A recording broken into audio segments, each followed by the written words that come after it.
am thrilled to bring you the story of Kate and her journey to becoming the Luna Queen. It's a tale of power, responsibility, and personal growth as Kate prepares for her coronation. She's faced with the immense pressure of leading a pack and being a role model for all supernatural beings. But what's even more intriguing is her relationship with her mother and the secrets surrounding her birth. Will she be able to embrace her new role and uncover the truth about her past? Join me as I delve into this captivating story. Chapter 34. I groan, my body aching as I peel myself off the unforgiving floor. Falling asleep here was a mistake. And now my neck and waist are screaming in protest. The familiar anger bubbles up inside me, threatening to spill over.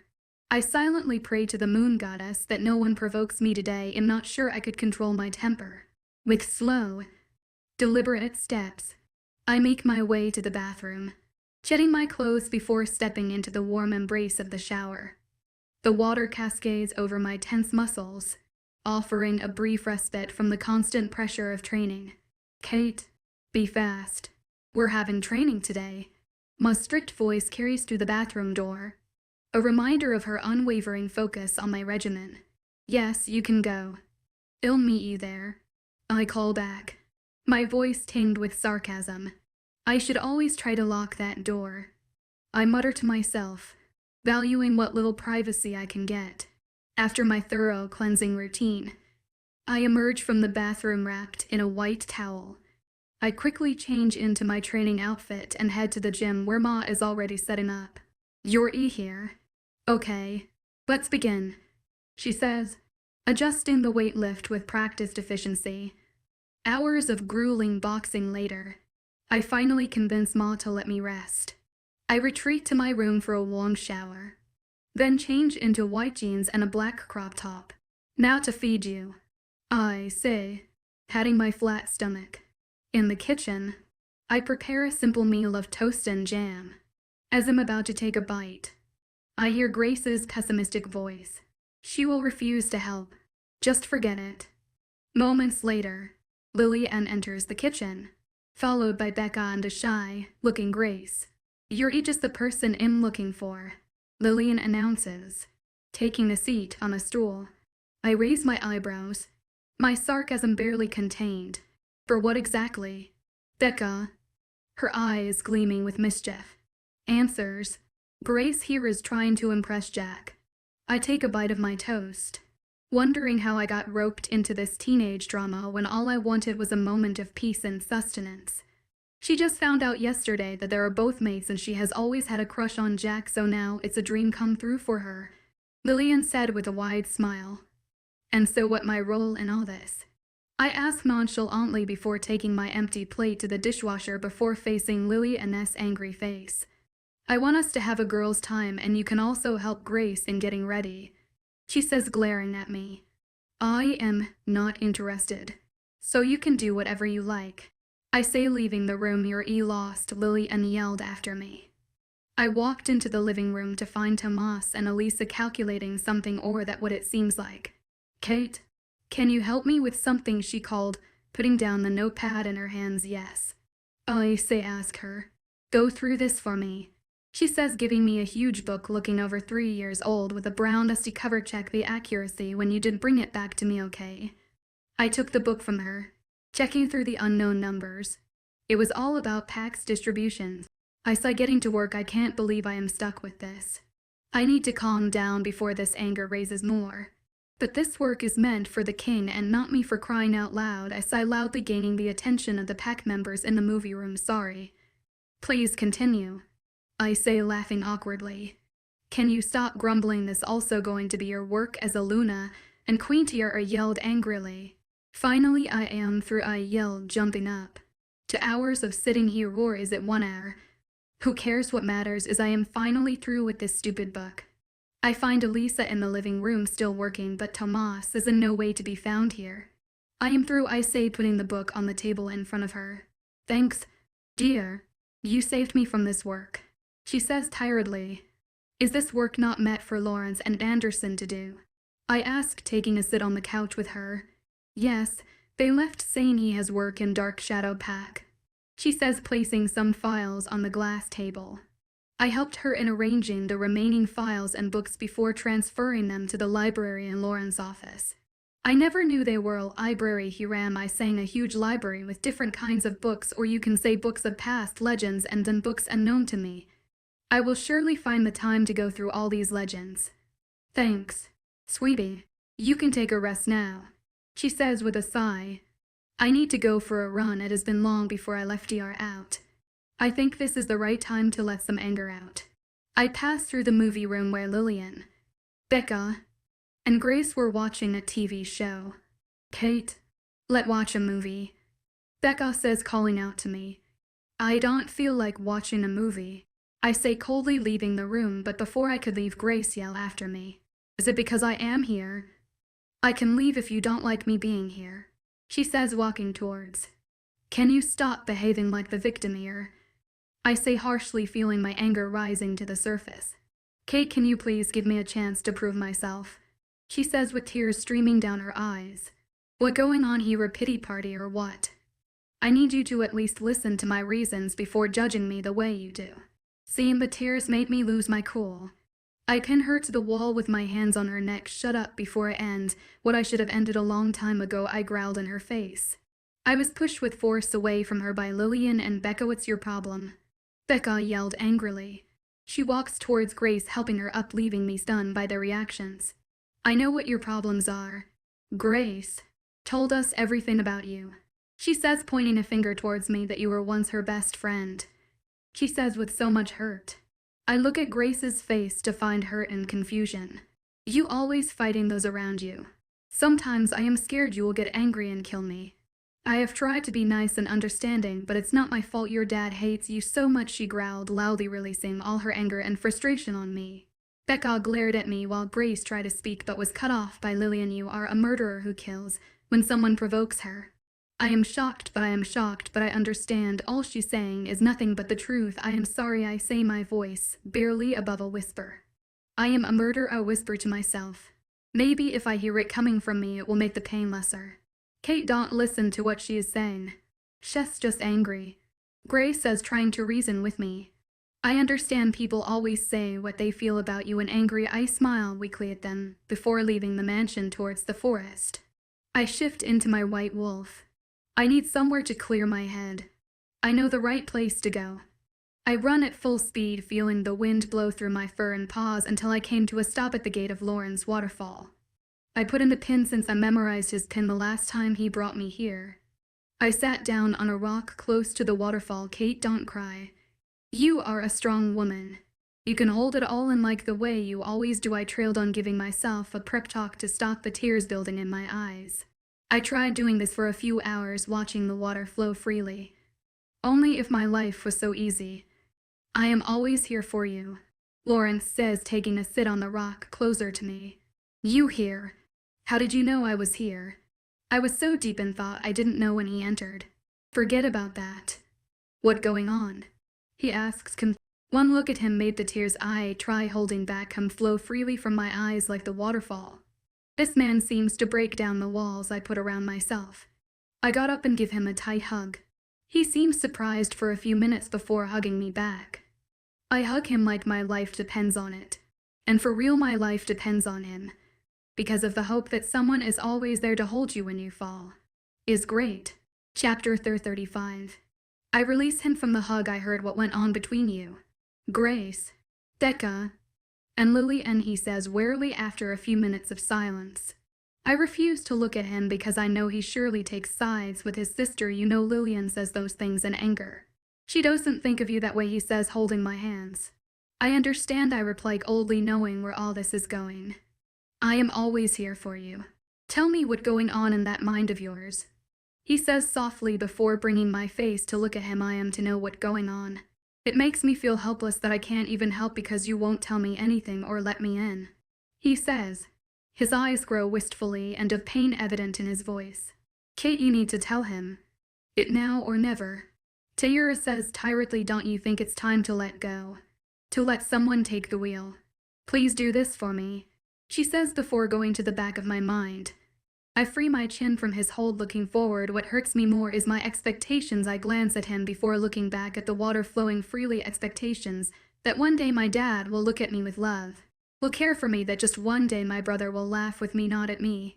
Just for one day my brother will fight for me, and not fight for me, and not fight me for someone else. I say, remembering the first day I found out the alpha was my dad. Flashback when Kate was just 6 years. Ma yelled, running down the stairs towards the kitchen. Stop running in the house, Kate, Ma yelled from the kitchen. Ma, come on. I will be late for school. Say, trying to climb on the high stool. Ma picked me up, placing me on the stool before kissing my cheek, making me giggle. My little girl is now all grown up. Okay, now eat up, she says, trying to feed me my cornflakes. Ma, you said I am a big girl now, so let me eat alone. I say, taking the spoon from her. It was a little difficult eating alone. The cornflakes on the table and floor. She scolds me to eat gently, but I survived anyway. I am going by. I say, jumping from the stool. Kate, I am taking you to school. So wait, let me clean this up, she says, stopping me in my track. I turned around and scowl. Mom, I am taking the bus with Grace today, I say before running towards my room to get my backpack.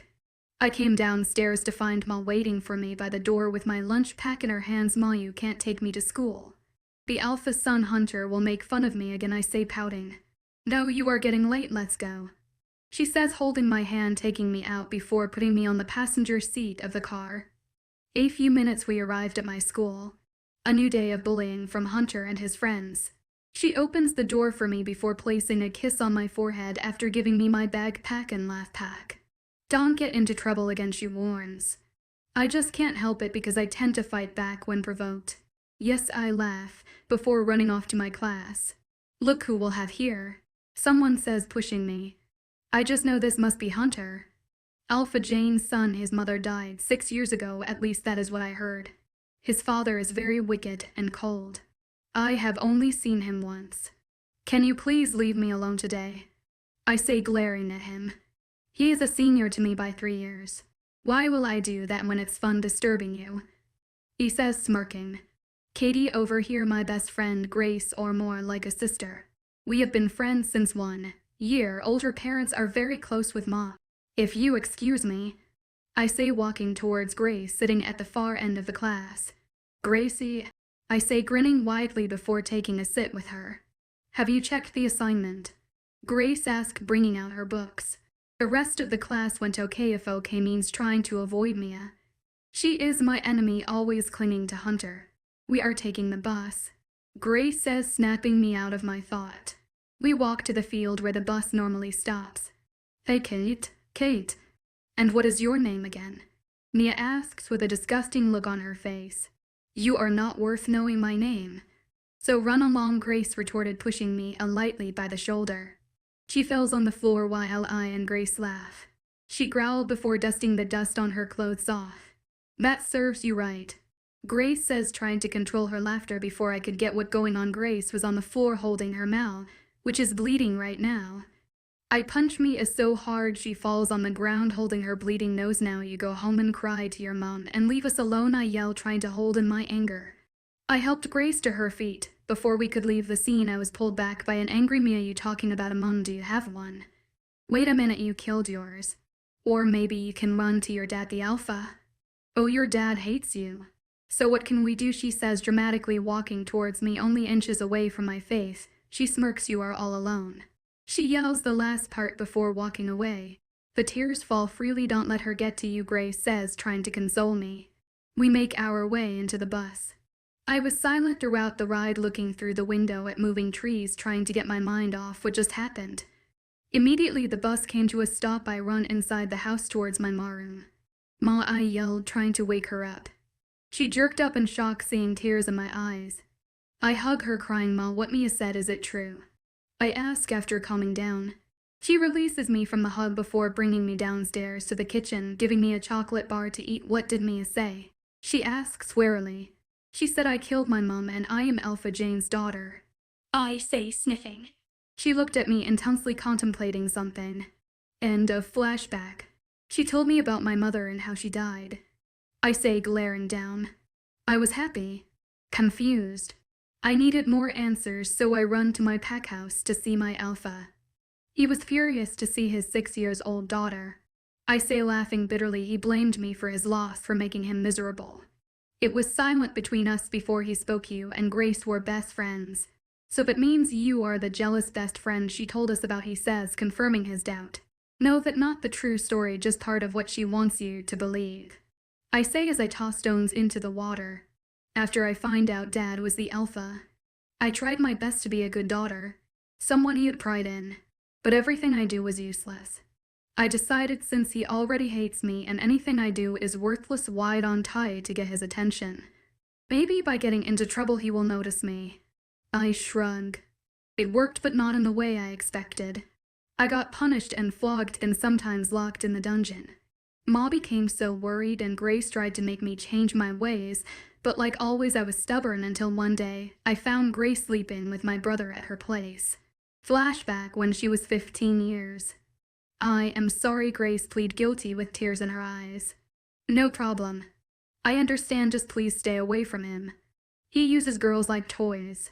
I say, wiping her tears away before grinning widely at her. Why don't we go shopping? I yell happily. Not now. Maybe tomorrow. We are having dinner together, so I need to help my mum. She says with a frown. I can come with you to help your mum, I suggest. No, she yelled immediately. I mean, you can't. I just want to give my mum a surprise. She says warily. I know she is hiding something from me because she refuses to look at me in the eyes. But I choose to drop it. When she is ready, she will surely tell me, okay, if you say so. We both left my room towards the living room, where Ma was watching a TV show. She loves watching this TV show a lot, Alex. I will be going now, Grace says before kissing Ma on the cheeks and saying goodbye, leaving in her car. Ma, I will be back soon, okay? I say, taking her car keys from the center table in the living room. To where exactly? She asked, glancing up at me with raised eyebrows before going back to the TV show. I have something to take care of. I say, leaving without waiting for her reply, because if she knows where I am off to, she won't let me. I park in front of the pack house.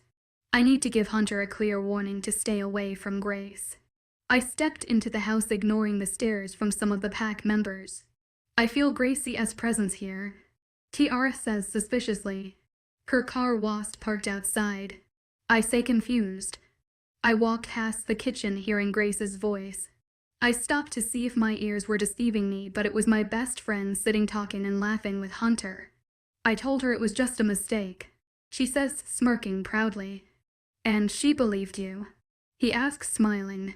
Yes, she has always been foolish. She says, laughing loudly. Just bring more information about her and you will be my Luna when I become alpha, and Dad will continue to feed your family. He says, stroking her cheek, pulling her to him. He kissed her harshly while she wraps her hands around his neck, bringing him closer. I was so furious to see my own best friend, someone I trust, betrayal me for power and money. End of flashback. Since I was stronger compared to other wolves or lichens, it was so easy for me to destroy her life in just one day. I made her parents choose between life and her, but of course, they chose their life because they were so angry with her for betraying our friendship and, most importantly, the family name. I say nonchalantly. I made sure she regretted ever betraying me. I vowed never to trust anyone or show emotions and to never have a friend. Mott tries to stop me, but it was too late. I was going to show Hunter I am not an easy target. I injured him to the extent that he spent months in the hospital. I say as tears fell from my eyes. Remembering and talking about the painful past is like living your nightmares once again. I was flagged and chained with Wolfbane for a month until Hunter was well enough. A day I hated and believed my dad was dead was when he tortured me mentally and physically. I say, sobbing bitterly. He held my hands tightly, assuring me that everything is getting better. He is here to hold me. I was just a 16-year-old girl. My grandma was kidnapped by rogues after attacking my pack, thinking she was the Luna. I begged him, but he refused to help. I pleaded. I told him I have no one else, but he didn't give a damn. I say, with hatred towards a man who brought me to this world. I promised him I'd bring her back if it's the last thing I do. It didn't take me time to find her. I find her in a building surrounded by trees and middle of nowhere. She was chained like a dog and was in her pool of blood. I say, breathing heavily, feeling the anger just remembering what they did to her. I killed everyone, both man and woman, no one was left. I killed over 50 werewolves. When I came back to my senses, I was covered in blood. Werewolves lying dead. The Alpha and some pack warriors came. I don't know how they found me, but they did. He looked at me in shock and confusion, seeing all the dead bodies and wolves everywhere.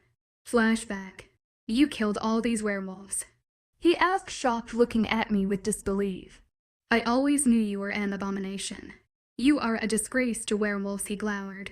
I fell on my knees pleading for him to understand, take her to the darkest part of the pack where murderers like her are kept, he ordered.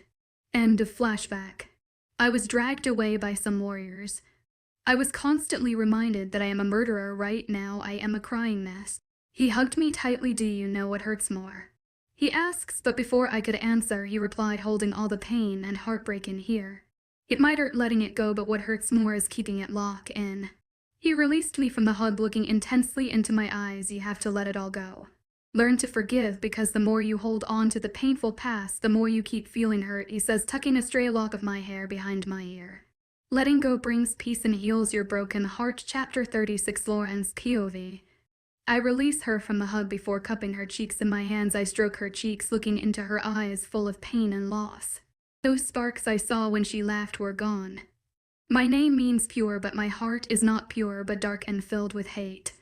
She says softly, bringing her head down in shame. Everyone has a painful past, but it's how you deal with the pain that shows how strong you are, and I am taking from experience it brave enough to hide the pain, but braver in letting go of what you feel. So that means you have a painful past? She asks Sock as she avoids my gaze. My father was not always this kind and free. He started training me at the age of 6 years. I breeze clouds my mind. And I never received any love. All he cared was to build me up to be a king. The only person who was able to save me when it gets tough and made me smile was Elder Matthias. My father kept on with this until I was taken away by his most trusted, his brother and his mate. I say, moving my hands from her cheeks before clutching my fist angrily by my side. Calm down, Lawrence, she says, placing her hands on mine. Just the mention of my name from her lip made me relax.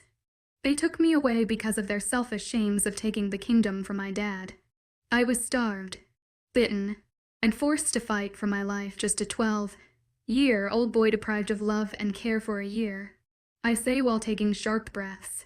No one came to save you, she asks, angrily and confusion lacing her voice.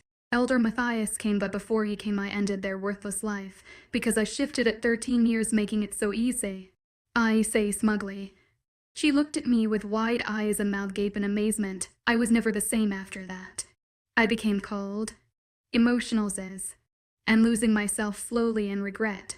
But Elder Matthias was there to pull me back to the surface, I say, smiling at her. She returns the smile. Thank you, she says, getting me by surprise for what I ask, confused. For being here for me when I needed someone. For pulling me up, she says, grinning widely. As she did so, her eyes spark. I gaze down at her full lips, just thinking about those lips on mine. I move closer as she does the same, staring intensely at my lips. I capture her lips in a passionate kiss, pouring love and lust into this kiss. I lick her bottom lip, asking for permission, but she refuses to grant. Finding another means, I slip my hands to her ass, squeezing lightly. She let out a low moan. Taking this opportunity, I slip my tongue in, twirling my tongue around every corner of her mouth. Her hand sinks into my hair, tugging gently, making me groan into the kiss. Feeling the kiss getting more demanding, I pull away before resting my head on hers. We stare into the depths of each other's eyes. As much as I will like to mark you, it won't be in the forest, I say, winking. Blush creeps onto her cheeks before hitting my chest playfully. I have something for her. Wait, I brought you something, I say, bringing out a gold charming bracelet with I love you tag on it. I took her hands in mine before fixing the bracelet on her right wrist. I want you to always put this on to remember that I am never going anywhere, I say, waiting for her reply. Her amber eyes wide in shock. You got this for me, thank you, she says, grinning happily. Should I tell her what she is? No, it not yet time for that. Mi vida Spanish, meaning my life. I will be traveling tomorrow for pack work. I will be away for 3 days. She frowns a few minutes before smiling. Okay, she replied nonchalantly. We spent time talking before heading to the mansion. Kate POV. I am really tired. After all the emotions I felt today. I look down at my wrist. It is so beautiful. I can't believe he gave me something like this, and I feel so happy and special. Oh, moon goddess. I say, sighing before falling on the bed, welcoming the darkness of sleep. I woke up this morning feeling happy. My cheeks are hurting from grinning so widely. I just feel alive, like something is being lifted off my shoulders. I was able to skip training. I did my daily routine, leading my hair freely on my shoulders and applying lip gloss to my lips. I got ready into a Mexican dress. Lillian gave me a black dress with a flower design around the neck and down, reaching above my knees. Satisfied with the way I look, leaving my room. I need to settle something with Grace, but the problem now is I don't know where her room is. You can use her scent to find where she is. TRS a Jess. I follow her scent towards the back of the mansion, where I saw her sitting Indian style on the grass with her hands crossed around her body. She senses my presence, making her stare at me with wide eyes and her mouth gape in shock. I smile at her before sitting close to her on the floor. Kate, what are you doing here? She asks, warily, still looking shocked. I forgive you, I said, grinning widely. Kate, I am so sorry that Lillian said those hurtful words to you. It's all my fault, but I told her everything that happened. She is angry with me and refuses to speak with me. She trails on, not finding the courage to look me in the eyes. I hold her hands in mine gently. Gracie, I forgive you, I say one more time to get her attention. Kate, please wait. What? Why? Why you or forgive me? She asks, surprised, not believing what she heard me say. Yes, but if you don't want my forgiveness, I can always hold grudges, I say with a smirk playing on my lips. No, she yelled immediately with fear evident in her eyes. I miss you so much, I say, sincerely meaning my words. I missed her even though I try so hard to hide it. Thank you. I miss you too. You don't know how your words bring me peace, she says with her, taking me into a hug. I immediately hug her back. She pulls from the hug. So Katie, I have so much to tell you, she spoke in a shrill voice, grinning widely. We are back, baby, I yelled as we both laughed. I miss this. Sisters, she says as she brings her pinky out. I wrap my hand around her pinky. Sisters, I say, locking the bond just like old times. It's time to do something crazy, she says, pulling me up with her. We walked into the living room to find Lillian, Becca, Ethan, and Levi all laughing. Kate, can we talk to you? Lillian asks nervously. Yeah, sure, I said, glancing up at Grace, giving her a confused look before looking back at Lillian. They both led me into the kitchen. I am so sorry for what I said to you. I never felt scared that you will blow up on me once, she says, looking down in shame, while I kept my gaze focused on her. We should have never judged you that way without knowing what you've been through, but if you can please forgive us, Becca says, warily looking into my eyes for any reaction. I kept my face blank. I will forgive you both if you can both forgive Grace, I say, smugly taking a seat across from them. I forgive her, they both say nervously. Okay then, but I say, smirking mischievously. But what? Lillian asks warily. But we'll need to get all these sad faces off and have some fun, I said, grinning widely. Okay by me, Grace says, laughing loudly. We talked, laugh, and do crazy things. If I should write on my best day, this day would be on my list. Now we are teasing Grace and Jack. Lillian and Levi are the ones teasing them, while I and Becca just cowed and stopped laughing. Since Anderson and Lawrence left this morning, it was kind of boring. So when will I become an auntie? Lillian says, smirking, making Grace blush a shade of red. You have to stop teasing my friend here, I say between laughs. Kate, you need to leave here now, they are warned. What going on? I ask, confused. Just leave here now to your room, she won like she was in pain. I will be in my room, I say, rushing out of the room. Immediately I close the door of my room before pain shoots in the midsection of my abdomen. My body heats up like it's on fire, making me scream in agony. Please let it not be what I am thinking, I say warily. Chapter 37. Heat. How can this be now, for crying out loud? I clenched my stomach in pain. I don't know. I felt it earlier today, but I took it as something else. When I felt it again, I was able to hold the pain until you got in the room. Tiara says in pain. This pain is so unbearable. My body feels like it is on fire. Oh, moon goddess, help me get through this, I cry in pain. I trudged slowly towards the closest, searching for perfumes this meant, Ward mumbled tiredly. I opened some of the bottles before pouring them everywhere in the room. What is this for? Kate. TR asked, confused. This is to reduce the scent of my heat. I say nonchalantly before walking into the bathroom. Stripping off my clothes, I got into the cold, freezing water. Don't you think we should call Lawrence? Tiara suggest warily. No, we can go through these 3 days alone. Nobody has to know, I exclaim in pain. Why do you always do this? She asks angrily, always acting like you need no one, when in reality you are just acting to be strong, she yelled, blocking the link. Now she leaves me alone to bear the pain. Thanks a lot, I murmur. The water feels warm.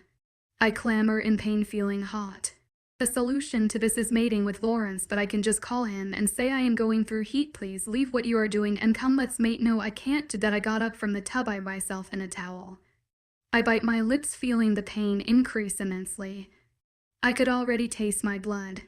I squirm my body in pain. The only sound heard is my outcry. I groan, getting up from the cold floor of the bathroom. I must have fallen asleep during the pain. I mumble, getting into the shower. When through with my daily routine, I change into gray sweater. I look into the long, length mirror. I look pale, eyes dull, and lips dry. My fangs and claws were out. Even though I try to take it back, it refuses to pull back. I trudge slowly towards the room. Laying down on the bed, tired, I survived. 2 days to go, I say with a sigh. Kate, are you in there? Ma asks, yelling from outside the door. What should I tell her? I mumble, contemplating why. Yes, just resting, I yelled back, not even recognizing my voice. Are you ready for training? She asked. No, can we skip today's training? I ask wearily, can you tell everyone not to disturb me for today and tomorrow? Why is that? And also, you didn't come for dinner yesterday? She asked suspiciously. I just need to be alone. I say casually. Okay, she says, sounding suspicious before leaving. What was the reason for not being honest? TR asks calmly. Because if I should tell her, she will surely speak to Lawrence about it. I say smugly, and also thanks for your help yesterday. I say sarcastically. You are so welcome, she says, smirking. I ignore her before getting comfortable on the bed, trying to ease the pain I am feeling right now. I toss and turn on the bed, trying to ease the pain, but it seems to increase as time passes. I sigh, feeling the urge to claw my stomach out. The urge was so strong, but obviously I can't do that, so instead I claw at my pillow. Immediately anger took over me, making me forget about the pain. I claw and tear everything my hands touch. Kate, someone called from outside the door. I growl at the door. What do you need? I ask, sounding irritated. Alex asks me to bring you something to eat, she says warily. Must be a maid. I am not hungry, so take it back, I say as I clenched my fist, trying to hold my anger at bay.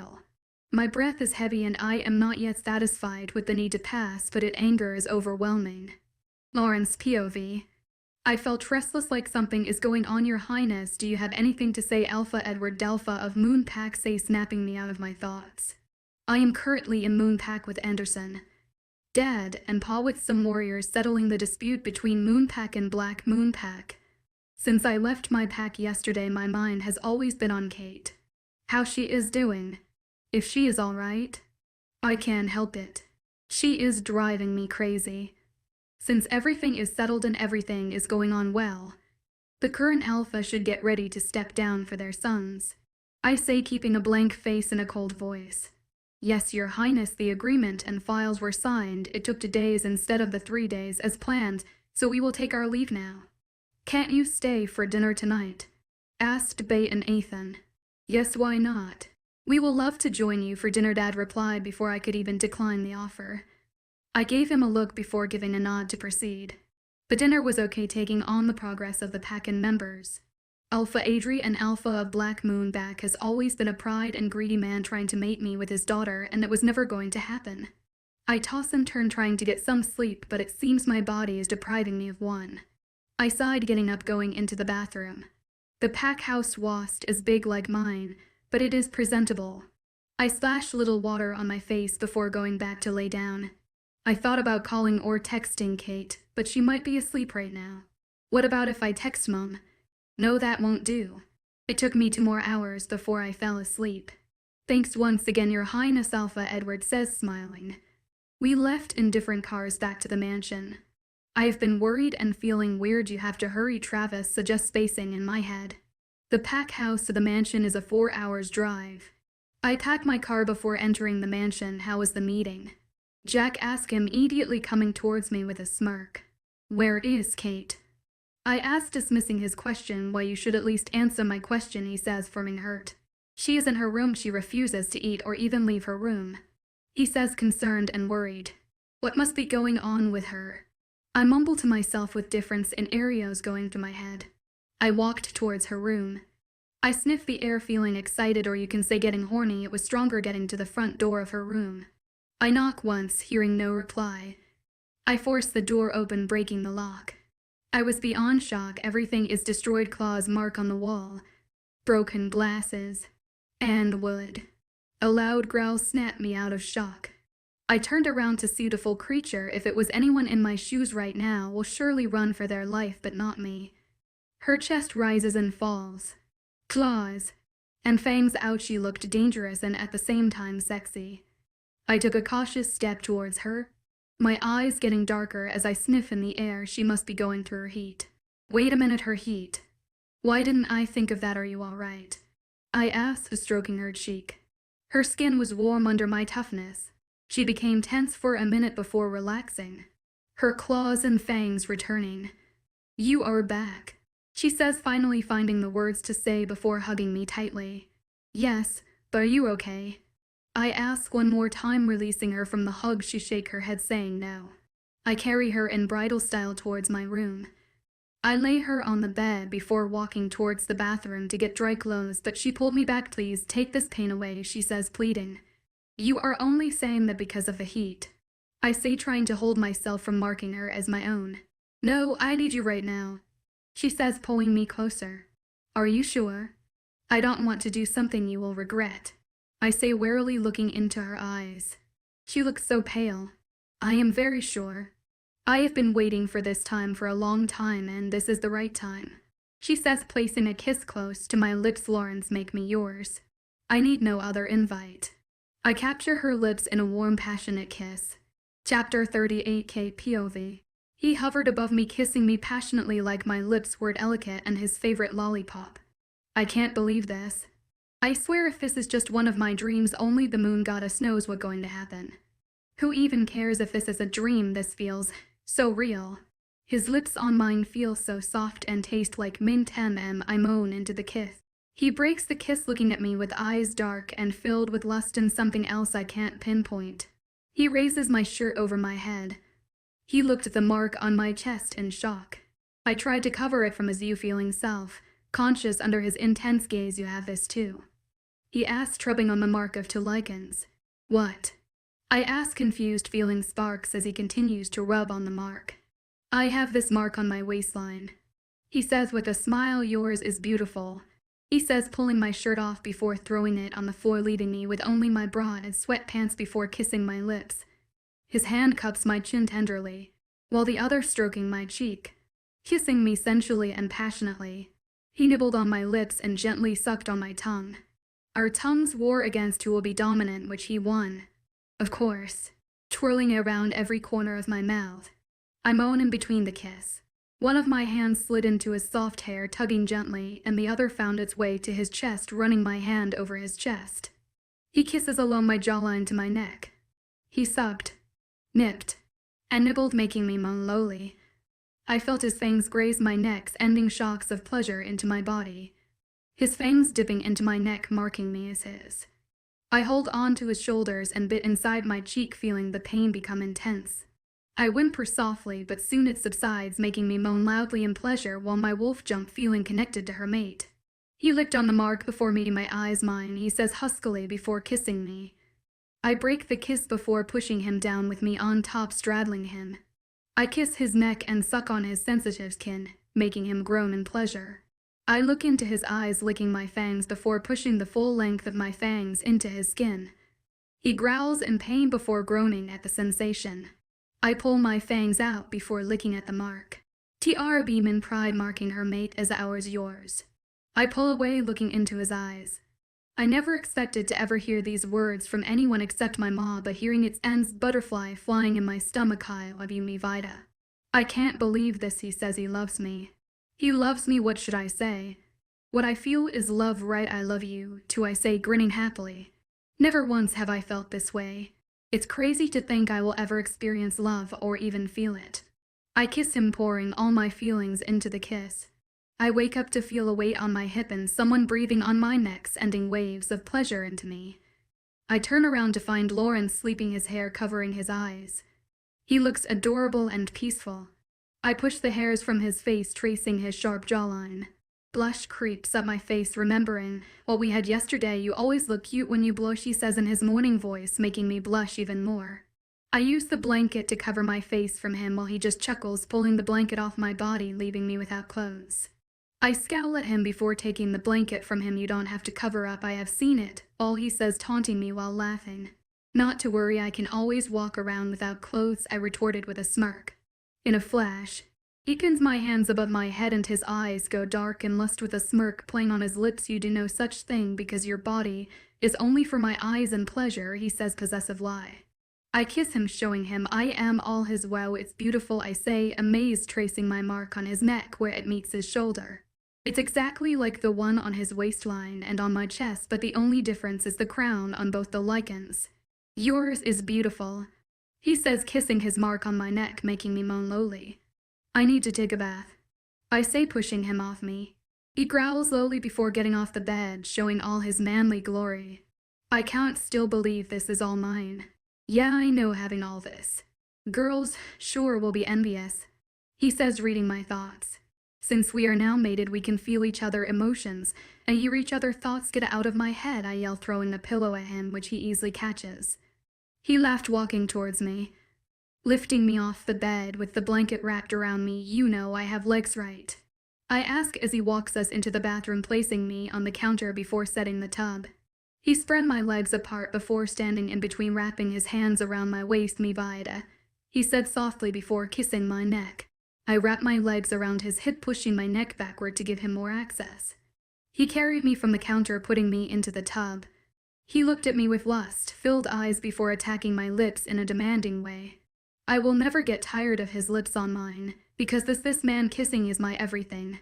Unknown POV, I look through the picture on my desk taken by my men who were watching over her. Her heat ends today. My heat is unusual, coming late and not expected.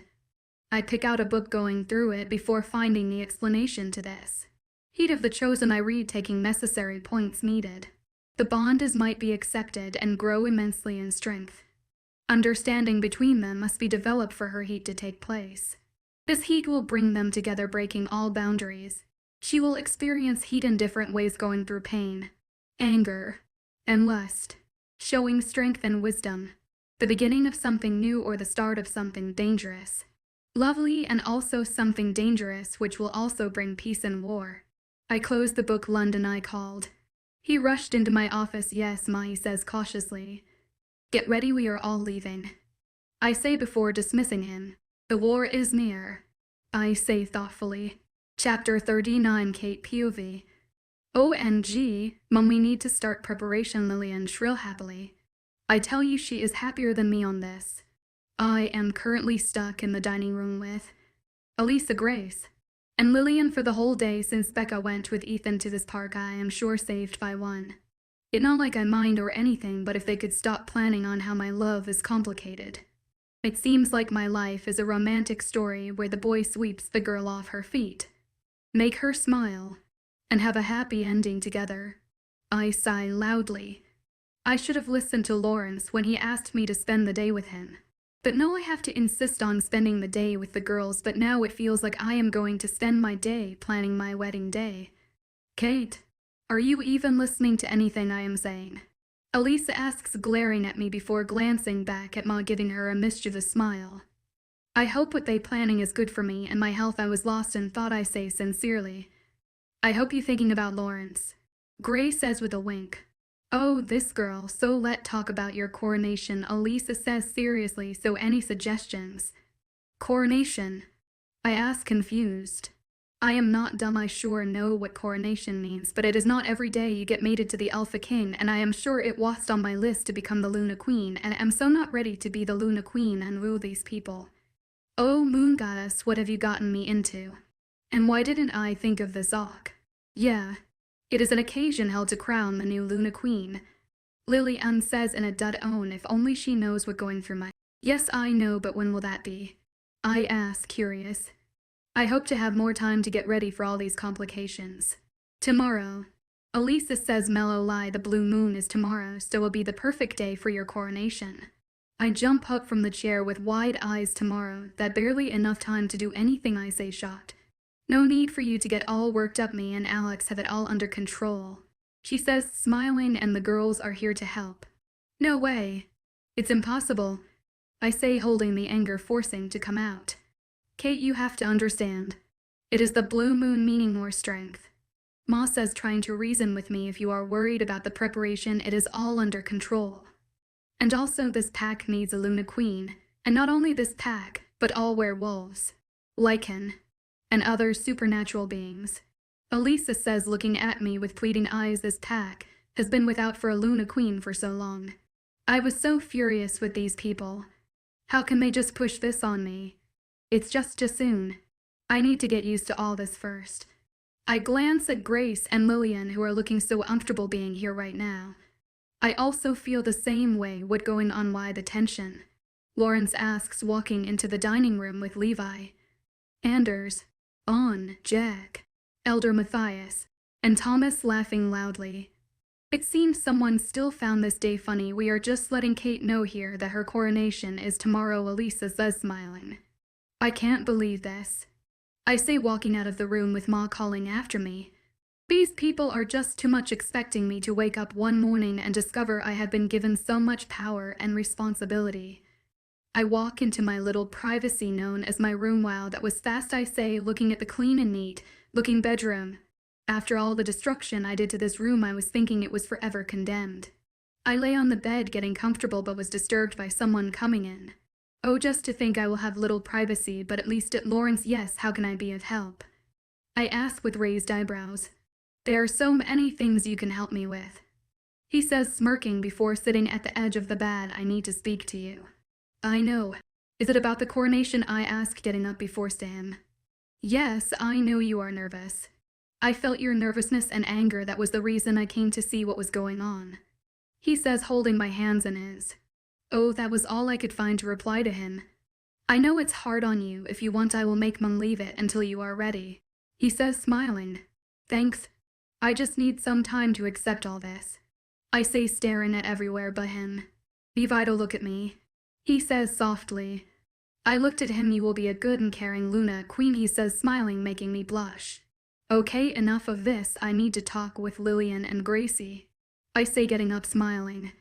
He pulled me back on his lap. You are making me feel jealous. He says with a smirk. Are you getting all possessive? I tease with a smirk playing on my lips. You should know I am very possessive of what belongs to me. He says, kissing my nose. Okay, right now. Before I take you right now. He says playfully. We walked out hand in hand towards the dining room where everyone is present, laughing. Me and Lawrence took our sit. Kate, I am so sorry I tried pushing this on you, so I have decided next week will be your coronation. Elisa says, grinning widely. I sigh lowly, giving her a small smile back. At least it's something. I am also sorry for getting angry. I apologize. No problem, dear, she says with a smile. It went on like that, discussing and taking note of things needed. I am a little excited about the coronation. Keyword little. I hear a knock on the door, but since I am in the living room and close to the door, I chose to answer it instead. I open the door to find a young lady with black hair and looking to be in her 30s. Yes. Kate, I need you for something. Ma says, coming into view, but immediately she saw the lady by the door. Her eyes grew wide. What you doing here? She asks, shocked. Alex, it's been long, she says with a smirk. You know her? I ask, confused, looking at Ma's shocked expression. Yes, I know her, she says, warily looking between the lady and me. Who is she? And why is she here? I ask, frustrated. She should just get straight to the point. I am someone you should know, and also someone you shouldn't, the lady said with a wide smile fading into a mischievous one. Chapter 40 previously. I am someone you should know, and also someone you shouldn't know, the lady said with a wide smile fading into a mischievous one. What going on here? Present Kate POV. She walked towards me, pulling me into a hug. She sniffed in my scent before pulling back. You look just like your mother, she says, grinning widely. Why, Ike? No, my mother. I stuttered, bewildered. Yes, she was my best friend. She says smugly, you were just a few hours old the last time I saw you. She pulled me into a hug before walking towards Ma, pulling her into a hug. It's been so long, Alec, she pulled back with a smirk, still looking so young, she says, winking. You here? Ma asked, confused. I am back because it's time to get ready, she says, giving Ma an understanding look. Okay then. I will show you to the royals, Ma says before giving me a look to follow. I trailed after them like a lost puppy. We walked into Lawrence's office to find everyone going through the arrangement. Lawrence in his office, sitting Matthias on one of the chairs opposite Lawrence, while Lillian, Grace, and Levi sit on the couch looking through files, and Thomas with Elisa sits opposite talking with Lawrence and Matthias. This was the reason I left, and they are still. Hero Moon got a sign, need your help. I was snapped out of my thought by what Ma said. Your Highness, this is Melanie. Kate auntie, what? My auntie. I don't even know her or what going on here, I whisper so only Ma could hear. We will discuss this later, but for now play along, she mind Link. It's my pleasure meeting you, she says, bowing her head with respect. You are welcome. But what is our reasoning for being here? Lawrence asks. Ma was about to reply, but Auntie Melanie beat her to it. She walks towards Lawrence, taking a sit opposite Lawrence. I am here to make sure the legend is being fulfilled, she says nonchalantly, looking at everyone's confused faces. What legend? Elisa asks with a frown on her forehead. Auntie Melanie glanced at Ma before glancing at Elder Matthias. Can everyone leave except Alex? Matthias, Kate, and Laura, and she demands with her eyes turning between her natural gray to blue. Elder Matthias give a nod for them to leave. I look at her bewildered. Who are you, if I may ask? I ask, frustrated. Clam down, Kate, always impatient, she says with a shake of her head. Come here, Kate. I walked cautiously towards her. Listen to everything I tell you, she says while I nod in reply. You know about how your mother died, right? She asked, warily studying my face. Yes, I say, looking down at my feet, not finding the courage to look at her. Maybe she going to blame me for her best friend's death. She told me about how she left me with Ma, becoming a rouge for 3 years and discovering herself while keeping an eye on everything I do. I spend time going through legends, understanding why everything happened, she says sternly before taking my hands in hers. I wrap my tears away before glancing at Lawrence. He gave me a nod and a small smile. I glance at Ma, asking for assurance. She gives me a weak smile. Tiara, what do you think? I ask her for advice. I think we should give her a chance because we promised Lawrence we have forgiven everyone that hurt us, she suggests. I contemplate over it before making a decision. I will give you a chance, I say smugly. A wide smile appears on her face, but I have questions for you. You can ask anything, she replies, grinning widely. What legend do you speak of? I ask, frowning slightly. I feel my leg getting numb from standing for so long. Lawrence stands up before pulling me into his lap. I saw I am called the Keeper, while Alex here is Kate's guardian and Matthias Lawrence's guardian, she explains. I look at her confused. What does she mean by guardian or keeper? What do you mean? I ask, voicing out my thoughts. A keeper can read the outcomes and stand by the chosen, and a guardian is a protector and gives guardian, she explains.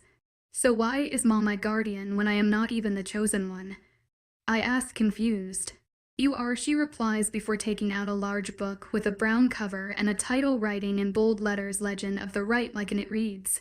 She explains how I am a white lichen and not a werewolf, and how everything I went through was all written down in the legend about me going through pain, heartbreak, and betrayal for strength. How Lawrence and I are special and most powerful to save everyone. So you trying to say my life experience has been put down and planned? I ask cautiously. This is just too much to take in one day. Wait a minute, why are you surprised? I ask Lawrence. Ire?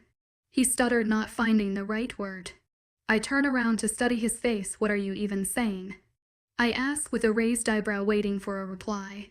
You see, Kate, the thing is. He says nervously before cutting him off. Wait a minute, you know about all this? I gasped in shock. It not what you think, Kate. He says, but I cut him off once again. So you know about this all along? I say angrily, jumping off his lap. I am the only one who doesn't know about this. You all didn't feel it fit to let me know about all this. I say, yelling. Ma, you were with me all my life, but you couldn't tell me. It feels like my life was a lie. It feels like I am the biggest fool here. I yell, more my fangs and claws coming out as anger envelopes me. Kate, calm down. Ma says, walking towards me. Calm down. I say, laughing bitterly. You all lied to me, and you of all people should know how much I despise lies. I always know the moon goddess hates me, but... Yes, I say, mumbling the last part to myself, this all too overwhelming. My life has been a joke. My life has already been planned, and I have no say on what I want. I say quietly to myself. I fall to my knees, bring my hand to my face, bring my claws out. Anger issues. Kate, control your anger, or you might do something stupid, I muttered to myself. Someone hug me. I look up to see Lawrence hugging me. Vida, I am here for you. He says, looking into my eyes, your mom was doing what best for you. She never wanted to hurt you. I try explaining, but he cut me off. You trust me, right? He asks, staring into my eyes intensely. I say with a frown, of course I trust you. He laughs before kissing my forehead. I looked up to Elder Matthias.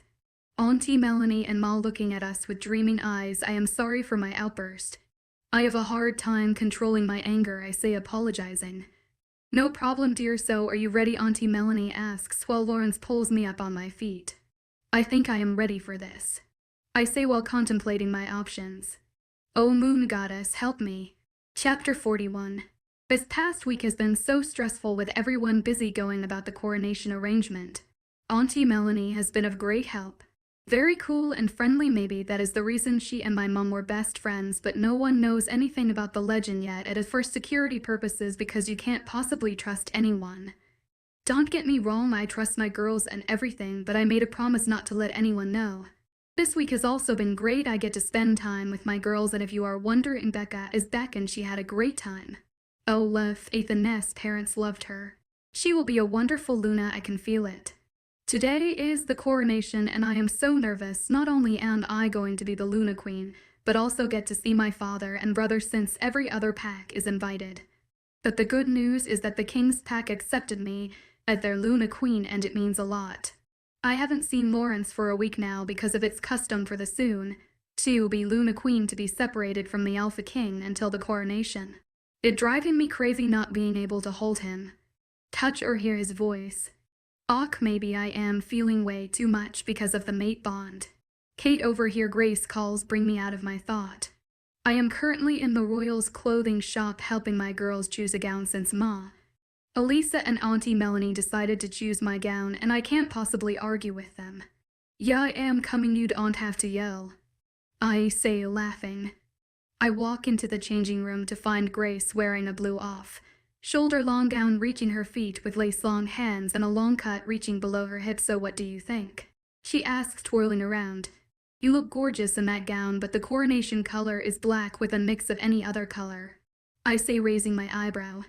I know. It's just so beautiful, and I am getting this gown for maybe a date or something. She says awkwardly. Whatever you say, but I hope that date is with Jack. I say with a smirk. Grace, have you seen? OMG, you look beautiful. Lillian says, looking at Grace with wide eyes. Yeah, you look gorgeous, and sure Jack will fall on your feet after seeing you wearing this gown. Becca says with a wink. Thanks, girls. Grace says, blushing slightly. But you are not wearing that to the coronation, right? Becca asks, looking through the gowns she and Lillian brought into the dressing room. No, I love this gown, so I am taking it. She says, smiling mischievously. I wonder what she is up to. Enough of the talking, because we'll have things to do and places to be, Becca says, clapping her hands. Bossing Becca is back, Lillian says with a dramatic sigh while we all laugh. I miss this. Hurry up, girls, Elisa yells, coming into my room. She decided to bring some makeup crew and hairdresser to do mine and the girls' hair and makeup. Even when I insist on doing my own thing, she refuses, saying we should look our best. Kate, your gown is here, okay? She says, leaving the room. The girls left after doing our makeup and hair. We got dressed in our different gowns, picture below. Kate outfits, Lauren's outfits, Lillian outfits, Harrison outfits, Becca outfit, Ethan outfit. Grace outfits. Jack outfit. Alex outfits. Elder Matthias outfits. Melanie outfits. Levi outfits. Elisa outfits. Thomas outfits. We got ready since the men left an hour ago, leaving we the ladies. Becca, Lily and Grace left in one car while Elisa, Ma and Auntie Melanie left in another, and I left last with a guy named Marcus as my driver. We arrived at the venue for the coronation. Elisa told me this place has normally been used for the coronation or big event. We went through the back not to gain attention. He packed in his face. Immediately the car came to a stop. Someone knocked on my window. Marcus, can you please bring it down? Yes, Ma. He says before bringing the window down. Lillian, is everything all right? I ask confused. Yeah, everything is all right, but you have to stay in the car for a few minutes because Alex and Melanie will accept, she explains. Okay, I say with a nod. After that, I will come to get you, and by the way, you look gorgeous and the most beautiful lady here, she winks before leaving. I stayed in the car for 30 minutes before I saw Lillian, Blanca, and Grace walking towards me. Marcus opens the door before helping me out. Thank you, I say with a smile while he replies with a nod and left. Let go. You are going through the front door. Becca says. We walked towards the front door. Two guys stand to guard the door and others on patrol for security purposes. Kate, are you all right? Grace says, holding my hands. Yeah. Why? I ask, bite on my lower lips. You look nervous and you keep fiddling with your bracelet while biting your lips. She says softly. You know me so well. I say sarcastically, gaining angry look from her. Okay, I am nervous. I say, sighing in defeat. You don't have to be nervous. She says with a smile, you are Kate, the bravest girl I know. The baddest girl. So girl, go in there and show them who the queen is. She says, grinning. I laughed at her words. Thanks, that helped a lot, I say, hugging her. That enough, everyone is waiting to see the Luna Queen. She says, pushing me towards the door before leaving. I nod my head for the door to be opened. Immediately the door was opened. I set my eyes in a room full of supernatural beings from all over. And the room was decorated in black, gold, white, and gray. It was beautiful. My eyes were fixed on the man sitting on his throne and a crown on his head. He was looking handsome as ever with his white, gold tuxedo and black pants. Our eyes locked together like we were the only ones in the room. I smiled before getting on the platform with the help of Elisa. I stand looking down at everyone, grinning widely. Kate, Darby, David, do you accept to be part of this pack? To fight for this pack? And to care for every member of this pack? Thomas asks, looking into my eyes intensely with a simile eye. Do I reply? Do you accept the power of Aluna to guide and be a mother to this pack? I do. Do accept to be the queen of this kingdom, to guide and be a queen mother to all I do. Do you accept the power of a queen to guide and be a mother to all supernatural beings? Wow, this is a big responsibility. Just say yes, Yara says, frustrated. I do. He turned around to look at Lawrence. Your Highness, can you please come down, he says while Lawrence walked down from before, standing close to me. Thomas took a knife and a bowl. Kate, bring forth your wrist, he says. I did as he says. He took my wrist, slit it with a knife, allowing the blood to drip into the bowl before doing the same to Lawrence. He mixes the blood before pouring it into the burning fire. Elisa, he called. She walks towards us with a crown in her hands. My dear, go on your knees. She says. I go on my knees. She places the crown on my hand before helping me up. Fellow packs in this kingdom, here is your Luna Queen, Kate Darby Clifford, she announces while everyone stands on their feet and bow. I grin widely. Kate Darby Clifford, why you look beautiful, Lawrence whispers into my ear. Thank you, don't look bad yourself, I say, smiling. He sits on his throne while I sit on the smaller throne by his side. I am so happy, I say, grinning happily. I kept my promise, he says with a smirk. What promise? I ask, confused. To always make you happy, he says, winking at me. Thanks, I say, meaning my words, because without him I would be lost. After all, having a mate can be the most wonderful experience ever.